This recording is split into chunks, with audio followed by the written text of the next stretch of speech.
Live streamed. Boom. YouTube live. Here we go. Folks, my name is Kurt Von Annen. I'm the host of the Mañana morning check-in. And today is October 7th. Today is Thursday. And welcome. Folks, I had a little bit of fun yesterday, and I didn't even put any captions into what it meant. You've heard me say this before on this channel, and so I'll pop in and say it again real quick. Andrew Eggleton, to me, some people might say Eagleton, but Andrew Eggleton, based in Australia, is a world-class presenter. I am not a world-class presenter. I can hold my own. I can keep an audience, engaged. When it comes to corporate training, I think it's hard to match my energy in a room when I do corporate training, but presenting in corporate training, a little different. And I'm sure Andrew would be able to fill you in on the nuances there. If you are looking for any kind of help in your presenting skills, your vocal presence, your, ideologies about what presenting is, I would highly recommend that you check out his Facebook page, The Heart of Presenting. And again, that's Andrew Eggleton. I did a podcast with him. You could check it out. But he went live last night, and the caption on his live, and bear with my eyes moving because I'm going to read this. It said, "What would it feel like to be the best in the world at what you do, to move to a place where you have no competition, to play at the vanguard, building, creating your own unique place within this world, your craft, your own crazy vision." Andrew. And then he goes on and he's engaging and he's talking and he's exploring this. He's explaining what the vanguard is. A vanguard is to be at the head of something, and how would that feel? And people were putting in comments, and I just put in a comment that said, well, let me tell you, right? And I thought today I would kind of answer that.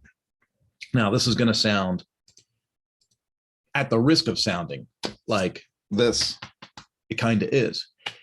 You as a professional need to recognize, well, what is your skill set? Where do you lead? How are you different?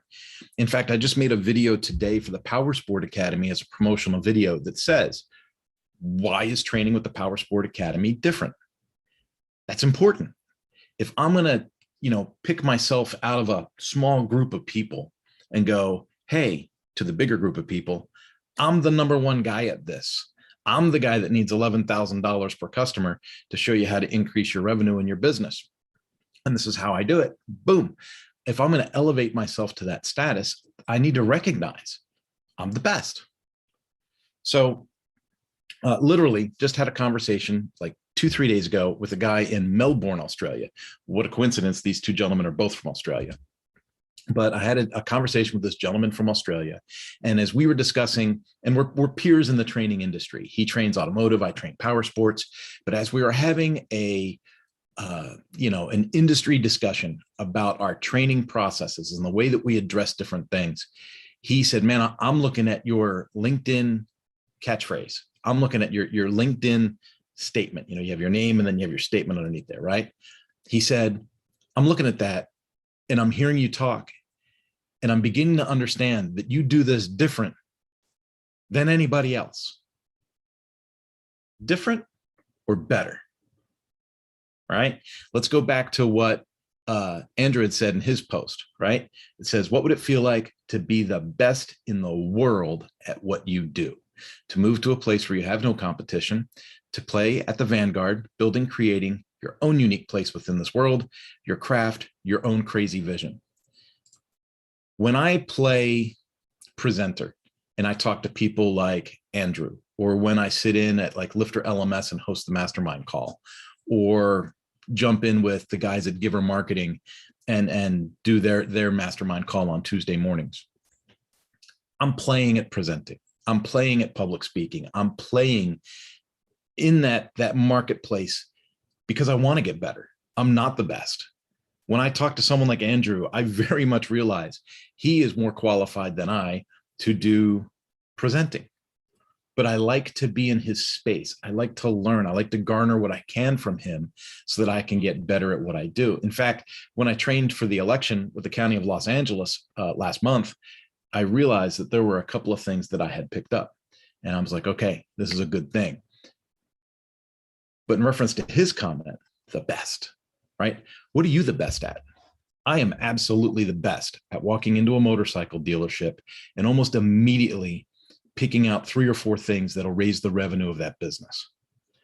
I am phenomenal at teaching basic communication and leadership techniques to service writers and service managers to a point where they can almost instantaneously increase customer relationships. Those relationships drive demand through the department. That demand has to get satisfied by a better culture in the back of the service department. So a service writer has a unique job. They are the face of the company to the customer, but they are also the driving force that keeps the back of the shop productive. And having worked in that industry for decades and at the OEM level for a decade, I'm very much aware of the communication and the training it takes to get a service writer to be the face to the public and be the driving force in the back of the shop. And that's what I'm the best at. And so when I can go into a business like a motorcycle dealership and I can see the way the service writer is interacting with people, I can see the way that he is managing or inspiring the workforce in the background, that gives me a really good impression of what can I bring to this business that's going to almost instantaneously get them on the right path for productivity, efficiency, and profit. Now, once the culture's fixed, once communication with the customers is on point, once the service writers and service managers are working together as a team, once the technicians have bought into the mission of departmental growth, once all of that is beginning to gel, then we can take a look at, policies and processes and add physical activity to the department to drive that profit margin and get things where they need to be. Then a lot of times it could be something like, hey, how come you don't have an hourly service porter here? And 9 times out of 10, someone will say, we can't afford any hourly staff. We can't afford the head count. Well, it's people like me that have to go into these businesses and analyze them and go, okay, well, you have these guys that make your productive hours. These guys, 1, 2, 3, 4, are moving motorcycles every day. Each of them works on 4 motorcycles a day. That's 16 motorcycles to move. What's 16 times 30? That's 8 hours, right? So you're losing 8 hours of productive time with your revenue producing staff. So 8 hours of productive time. Let's say they charge $130 an hour, right? So that would be 8 times 130.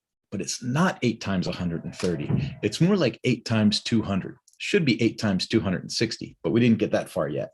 So 8 times 200, right? All of a sudden you're going, holy crap, I'm spending $1,600 a day letting these people move motorcycles instead of paying someone $15 an hour to come in and move motorcycles. And it's that kind of thinking that puts things into the proper parameters to drive profit. But it's not as simple as just hiring that hourly guy. It's got to start with the communication and the leadership training at the very beginning, because the culture has to be right in order for things to work. And that, friends, is what makes me the best at what I do in my niche and how I move things forward. If we were to take that same mentality to how I build a web project or a learning management system, in fact, look at this. I'm working on another learning management project, right? So what I'm doing here is what are the customer's pain points? Okay. So this is what I do. I look at these pain points and I go, he wants to host live classes, but he wants to manage them online, right? He wants to have support resources embedded in the lessons, even though the lessons are live classes. You tracking me? He wants to reduce user friction. He would actually prefer if people never even had to sign into the LMS. Well, that's not realistic, right? But we can figure out what's the easiest way to get people signed in. And then he wants a way to track the progress of the students for commercial clients. So if we're going to track progress, we obviously need to have them log in. So we need to figure out what's a single sign-on process, what kind of support resources are we going to load up, and what is the easiest interface for someone, especially someone that might be using a mobile device, to basically check into a live hosted class on Zoom, or use that as the roster when they do in-person classes once classrooms begin to open up, right? So putting this whole thing together, that's what I am the best at. So when I see somebody like Andrew put up a post that says, imagine Doesn't say imagine, does it? It says, what would it feel like to be the best in the world at what you do? Let me put this into different terms. What does it feel like? It feels amazingly empowering to know that you're the best. But you can't be lazy. In order to stay the best, you have to continue to work on your craft. You have to continue to get better at what you do. And you have to apply what you've already learned into something that mentors and brings up others so that you can bring a team of people with you. You know, if I got hit by a bus today, who would take the reins of the Power Sport Academy? Who would be able to take the ideologies that I've taken to these dealerships and help them increase their parts and labor sales? Good question, right? So what does it feel like? What would it feel like to be the best? Amazingly empowered. Let me give you another thing. It's amazingly frustrating. The way, okay, so just like my friend in Melbourne said, he said, wow, you do this different than anybody else. You aren't training like based on KPI numbers. And I do use KPI numbers later in my program, but those KPI numbers don't do anything to bump business if the people you're training don't understand how and why, right? So that's where that communication and leadership comes in at the forefront of my training. You've got to get people, you got to build the culture before you can have effect. And so a lot of these training companies come in and they go, well, you know, so much in customer pay, so much in warranty, so much this, so many parts, so much in labor. These numbers are high, these numbers are low. This number should be low and this number should be high. Why don't you work on that? Well, that's great business consulting. But if you don't give them the communication and leadership stuff up front and work on culture for the company, they're not going to be able to embrace it and move forward, or at least move forward and have it be sustainable. Sustainability is huge, right? Because once the training is done, now I have a subscription product, right? So they can renew and renew and renew and renew. But the goal is to have a company sign up for a year and then have them get, you know, sure-footed enough and have enough of a culture built within their business if they stick to the plan that they could continue to grow that on their own and basically have spot checks or live visits in the future. Anyway, what does it feel like to be the best? Frustrating. There you go. I said it. Frustrating. Remember, the guy in Melbourne said, I do it differently than everybody else. If I do it different, that's a paradigm shift in thinking for customers, right? They're used to seeing things a certain way. In the power sports realm, they're used to being part of 20 groups. 20 groups is where owners or general managers of 20 different dealerships get together in Las Vegas or another town for, you know, a set amount of time, and they'll get together and they bring all their reports and they, you know, punch each other in the arm and go, hey, you know, I did this much in sales this month and I did this much in sales this month, and this is the problem we're having with getting inventory from such and such, and these are the problems we're having with this brand and giving us this. What are you guys doing? And they do a lot of cross communication as 20 different dealerships talking about their common problems and celebrating their wins. That's great. But how do you take a 20 group meeting like that and drive your mission and your vision down to the people working on the floor? That's what the Power Sport Academy does. We go in there, we take a look at service writers, service managers, and build that process. Now, here comes the frustration. People that are used to the 20 group answer will look at the Power Sport Academy and go, I don't understand that, or that's different, or nah, it's okay, I'm already part of a 20 group. You might be part of a 20 group and you might know where on the reports your department is suffering, but do you know how to fix it? Do you know how to train your people to rise to the occasion? Do we know how to exceed expectations and rise above the occasion? The answer generally is no. But how do I get people to understand that? And that comes the next phase, the next level of becoming the best at what I do, right? I'm the best at what I do at training power sports dealerships to increase their service, parts, and labor business. I'm the best at that.